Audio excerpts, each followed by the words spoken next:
Hey, Brooke, welcome to the show. Hey, Jason, thanks so much for having me. Yeah, excited to have you on. Tell us who you are, what you do. I am Brooke Sellas. I am the CEO and founder of B Squared Media. We literally just turned 14 this month as of recording, which is in May 2026. And we do social media management, paid media management, and our biggest and best and most amazing service is social media customer care. Awesome. And how'd you get started? Well, it's a very long story, but way back in another life, I worked in nonprofit and I was responsible for raising about $1 million a year through about 12 or 14 events. And my boss came to me one day and was like, as if you don't have enough to do, we want you to figure out how to get young people involved with cystic fibrosis. Now, I knew what CF was because my sister has cystic fibrosis, but it only affects like 33,000 Americans. So not a lot of people know about this disease. So I'm like thinking. This was like 2006, by the way, 100 years ago. And Facebook was out. They had in 2007 when I started to plan this event. There were no pages, there were no ads. We kind of like used a profile page as a page, like as a brand page with like a logo and a name and everything like that. Very long story short, I figured young professionals loved beer. We were in Texas, so it was a pretty solid bet. And we ended up using that Facebook profile. Again, this was very early Facebook days. And we got 7,500 people to sign up and we made $60,000, which first year events for the CF Foundation at that time usually made 5,000. So like my wheels started turning. I was like, wait a minute. There's a there. This whole social media thing, it's not about like your kitty pictures and what you had for lunch. Like there's a business case for social. And then that's where this whole crazy journey kind of began. That's awesome. And you work with clients all over the world, big logos, small logos. Yeah, we typically work with middle market and enterprise size brands. They are typically global brands on the higher level. So, like specifically for our social care services, we work with enterprise size brands. So, about 5 billion and up in revenue, and those are typically global clients. And then for social media management, we're working more with like middle market to smaller brands. Okay. And a lot of people listening to the show, how are you getting the bigger brands? Because people are like, I remember when I started my agency, you know, I'm like, how do you get these companies, right? Like it's just so foreign. Yeah. And then you get Yes. one, then it stems from Yes. there. But It's so true. And the two biggest clients, which by the way, we've had zero client churn with our social care. So literally the clients that I closed 9 years ago are still my clients today. And they came from stage. I booked Brother International, which is like sewing machine, label makers, printers, and Miele, which is a German luxury appliance brand, both from being on stage. So it was kind of a fluke thing at that point in time, way back then, that had gotten on stage. Like I had a lot of friends who spoke, and they were like, "You should speak," and I was like, "No, I want to vomit just thinking about getting on stage in uh front of all those people." But then once I got on that stage, hated every minute of it. By the way, none of that changed. But I closed those clients. I mean, as the founder owner, that is my job, is to sell. So once I saw that I got those big logos from speaking on stage, you better believe that became my mission, was to get on all of the top stages that for events around social media. And it is still a big lead generation channel for us, channel event. how how are you booking? So I want to go down there's probably a Yeah, couple rabbit holes we can sure. actually go down. Let's go down the speaking on stage. Like how are Okay. you getting on these stages after like those two, right? Like I think Yeah. you said your friends asked you to speak on My there. friends, all my friends, all my network. Yeah. So it was all my friends, all my network. You've heard it before. It's so cliche, but it's honestly so true. Your network is your net worth. So I had a bunch of friends who spoke on stage. I said to them, like, how are you getting on these stages? What are you talking about? Help me figure out a talk, right? Like really leaned on them. I was speaking for free. Let's be honest, for years, I was speaking for free. So I want to just put that out there transparently. It wasn't like I was making a ton of money speaking. It was literally, how can I get on stage to generate some leads? So for years and years and years, I spoke for free. Then maybe 3 years into speaking, somebody told me, again, another friend, Christopher Penn, if you know who he is, he owns an AI agency called Trust Insights. And he's like, you know how you get on more on bigger stages, you have to write a book. So literally I took the time to write a book. I self-published. And then once I had that book, he was absolutely right. More and more stages opened up. And then later, years later, it became a business of its own, or like a revenue stream of its own. So like now I have a speaking fee, brands pay me to come out, speak, train, and consult with their teams or their customers or whatever it may be. But I would say it took probably since about 2017, I want to say 2018 was my first, speaking gig in the marketing world, all the way to now, that it took for I'm actually like getting a fee and getting paid and doing this as like a revenue stream of the company, which is great, by the way, when you're getting paid to also go sell. So I'm getting paid to be on stage, but a lot of times I'm still getting a lot of leads out of that stage. So I'm getting paid to go sell, which is like my favorite thing. It's crazy. But like, so you wrote a book in order to get on more stages, but obviously you Yeah. probably had to promote the book, or Oh, yes. like walk us through some of the steps, because some people are like, I spoke in front of my chamber of commerce. Like, that's I did that's a little too. different, That right? counts, but that's early days. Yeah. Yeah. No, I think, when you're speaking at a larger event like, social media marketing world, I just got back from speaking with them, and I've been speaking with them since 2019 or somewhere in there. And I got on that stage because I was in the process of writing the book. So the book, Did you send them the book? Like, how did you, like, what were I the steps? did. I sent them the book. If you know anything about social media marketing world, Michael Stelzner owns Social Media Examiner and also runs Social Media Marketing World. And he has a very unique way of getting people on stage. You actually have to make it onto his podcast. He hand selects guests for his podcast. And what a lot of speakers don't know, which I'm telling you now, which I hope is not a secret, hi Mike, is that he uses that as a springboard to put you on stage, because he hand selects every speaker. So I sent him the book. He did not read it, as he admitted in our podcast episode together, but someone on his team did and kind of downloaded him on things. We talked about it. I had enough presence on the podcast that he invited me to come out and speak. And I keep getting invited back because I follow the rules. I'm a rule follower. I create new content every time, all of the things I don't sell from stage, all of the things that the events want. But by the way, it's really, I think the advice is really just finding what your differentiator is. And I mean your real differentiator. And ours is that no one was doing social media customer care way back then. We were talking about, social being an experience channel, not a content channel. And that was very different from what everybody else was saying. So like I was like coming in and basically like saying to the content people in the audience, like, you are all doing it wrong. And they're telling you how to post, how many times to post. And I'm telling you wrong, wrong, wrong. So I came in with like a very different You have to find your attitude and angle. Yeah. mindset. Yeah. So find out what that is and then do everything you can around it. Write those blog posts, speak on podcasts like this, create a book if you have the time, energy, bandwidth, funds, right? It wasn't free for me to self-publish. I think, just again, full transparency, I think all in I spent like $25,000 on getting the book, like from concept to publish. That's what's all the cost all in. So it wasn't inexpensive, but the ROI I received on writing that book and getting on more stages got me more What's clients. the So book it was called? there. It's called Conversations That Connect.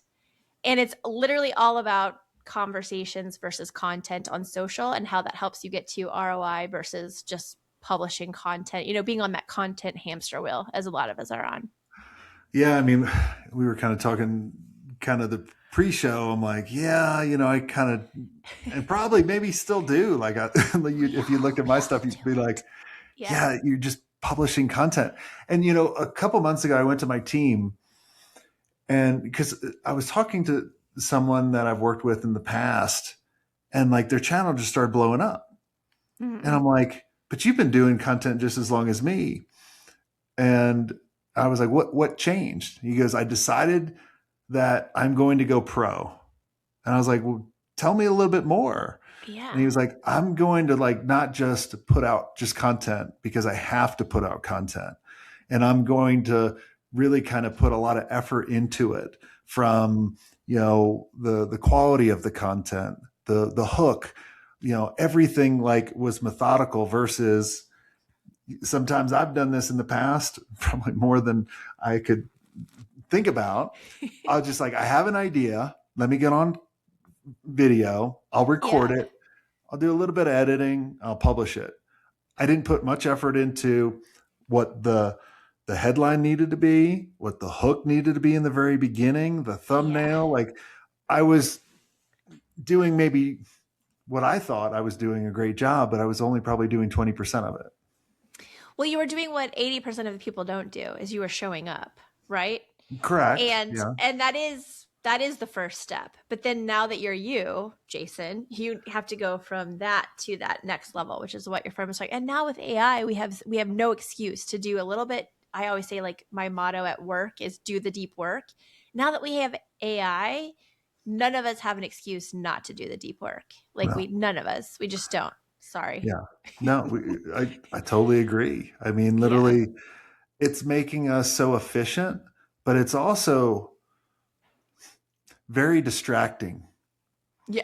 because Yes. you can go like literally, like I just Yes. got back from our event that we have, Elevate, and I did my keynote at there, and I was like talking about building like this AI operating system, Yes. which Love. was which was really just a briefing document. Looking back at it, like forever ago, like 2 weeks ago, right? And then 2 weeks ago. oh my gosh, and Forever then ago. last week, because I don't want to be stuck in one model. Like my whole thing was, we can train a model like Claude, because I was real impressed with Claude. I was like, Yeah. oh my God, does my video editing, like knows everything about, like I've trained it. But then I was Yes. like, if I ever want to switch, it's going to be really hard.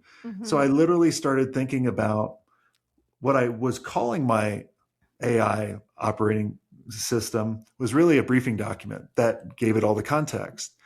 But then I wanted to say, let's take it a step further. Let's build a whole file structure with routing, learning, context, everything. And then I can Perfect for plug it in. AI. So I went Yeah. to Codex yesterday because someone Oh, told me, yeah. check that out. And I was like, Yes. let me plug in the operating system as I hit the mic. Right. You're And it, excited. It's okay. This is and exciting. it was right where I left off in Claude. Yes. It was Yes. pretty amazing. No, it's so amazing. But now we don't have the excuse, right? Like, No. now there is no excuse not to do it. You could absolutely do what I did, and you could do it 10 times faster, 10 times cheaper, 10 times easier, because I was doing this, 100 years ago, dinosaur years, No. with no AI. So the fact that people have AI to their advantage now, I think you could do this a lot faster. I think the hardest part, and you can use AI for this part too, but is finding that real differentiator. Like, what is it that you do that no one else does? So a lot of people be like, well, we're a people agency. Oh We my care gosh. about people. Don't, don't Yeah. do it. It's got to No. be a real Well, you got to take a outcome stance. based. Yeah, outcome based. Like, Yeah. outcome based differentiator. Our outcome based for our clients, because we don't look at, we think conversation, not campaign, as our tagline says, is revenue from social for our clients. Yeah. Okay, that's different, because a lot of people you'll hear saying, especially the C-suite, well, social media doesn't have an ROI. So let's speak to those people. That kind of thing. Like, that's going to take some homework. But once you have that, my goodness, literally the sky's the limit. Well, everything stems around that one central idea of what makes Mhm. you different. And I can't stand when I hear an agency go, well, I have the best people, portfolio, and process. And I'm like, wah, wah, Yeah. wah. Right. And like for many years, we Yeah. struggled with it too. And we We and we all would think do. going, in the very beginning, and this is why there's so many people, that try to do this. They're just like, hey, You just need to get your agency to a bigger revenue. You need to make it over 7 figures or 8 figures or wherever. And I'm like, look, man, that's not it. You have to, the biggest thing that we've been telling people is you have to evolve your role. And Yes. it's like an evolution, because in the very Yes. beginning, like you think about it, like when you start, you're the operator, you're doing everything. Mm-hmm. And then you start managing people, and you're doing everything and their job and managing people, Yes. which really fucking sucks. Yeah. I mean, you're not wrong. So what you are saying is speaking to me so much right now, because I am trying to go from being a founder to a CEO. And that is really hard to do because I'm 14 years in. So I'm totally set in my founder led. Yep. Brooke does everything. Brooke's this end all be all, say all, to I don't want to be that person anymore. I want everybody else to be the Brooks and me be the silent. I'm the Homer Simpson, fading into the Yeah. bushes. Like I don't exist. And that's Yeah. really hard to Well, do. So it's tough because our identity is so much ingrained as a founder operator of doing everything. So then yes. when we, like, for example, like there's kind of 5 shifts that you go through. There's the operator, there's the manager, there's the architect, which, Mm-hmm. right, the architect is designing systems so other people can make decisions without coming to you, right? So you're not the Mm-hmm. bottleneck. Then there's the CEO, right? Where now there's other people building systems so they can build, make decisions without coming to them. But then the CEO whole job is to coach and make their team better, speak on stage, be the face of the organization, figure out where the ship is actually going and make sure Yeah. everyone knows where the ship's going. And then owner, you can check out, peace out. Like it doesn't matter on where you're at. They'll come to you. You just need to be accessible to your Yes. CEO and all those. But you can snap back. That's the thing I would see. And I actually went through, like when I would make it to, like when I sold the first agency, I only made it to the CEO. I didn't make it to the owner. I was still steering the ship. I was still coaching the leadership Yes. team. But a lot of Yes. times I would snap back to an operator, which would hurt the company because I just wanted to, Correct. feel Yeah. important. Diminishing returns, you're the bottleneck. I mean, all those things. I'm like somewhere between 3 and 4, trying to get to 4. I didn't even know there was a 5. Now I gotta go from a 3 to a 4 to a 5. But I'm okay with that. I'm Yeah. happy in what I'm doing, but I know absolutely that change has to happen for us to continue to grow. Yeah. Yeah. And look, and everyone in your team can go through those roles. You don't have to start off as a founder, right? Yeah. And Yeah, that's I true. also tell Yeah. everybody is you don't have to hit owner. You don't even have to hit CEO if you don't want. Some people just like building systems. Like right now, honestly, within agency mastery, I like being at the architect level. I like building That's your systems. jam. You're having fun. I, Yeah. right? Like I like that. But I can go up to the CEO level, but then I'll snap back down. And that purposely I holds like back that. the company a little bit too. Yeah. But I do like that because it doesn't feel so definitive, right? Like if Mhm. I go into it, the act becoming the actual CEO, Yeah. then I have to leave all this stuff behind. But maybe I don't have to leave it all behind. Maybe I can do some things. But I would Yeah. rather have a much smarter person than me using AI because wow, to be building those systems instead of me. And it is for the most part still me, which is, Well, a like struggle. I was at my event, and Darby and Stacy, you chatted with Darby. Yes. Stacy's our director of happiness, and I showed her how to build this AI agent to do her job better. And then and Darby was telling the story to the members, and he goes, and then so Jason showed it was possible, and then just deleted it in front of her. And I told her, I said, go build this.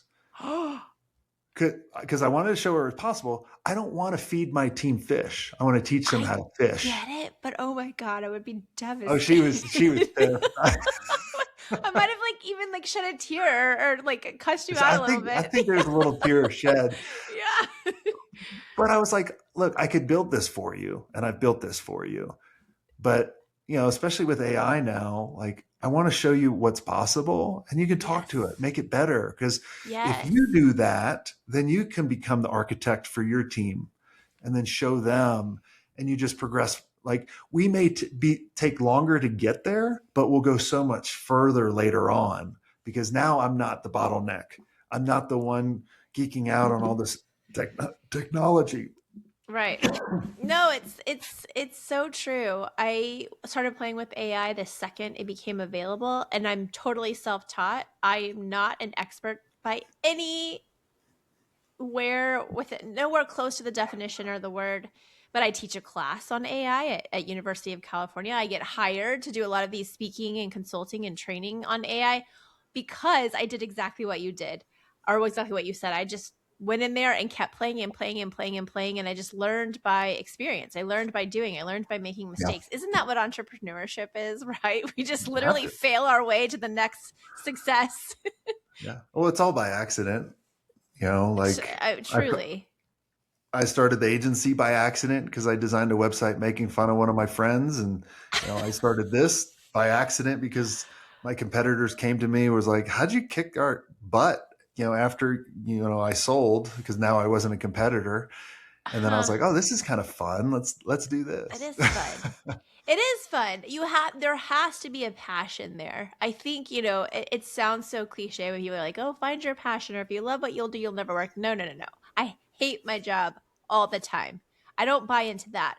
But what I do buy into at the end of the day, no matter how much I hate it, in there within me lives a passion to keep going. If that passion ever goes away, that's my signal to Mhm. sell out, give it away, get a corporate job, whatever that means.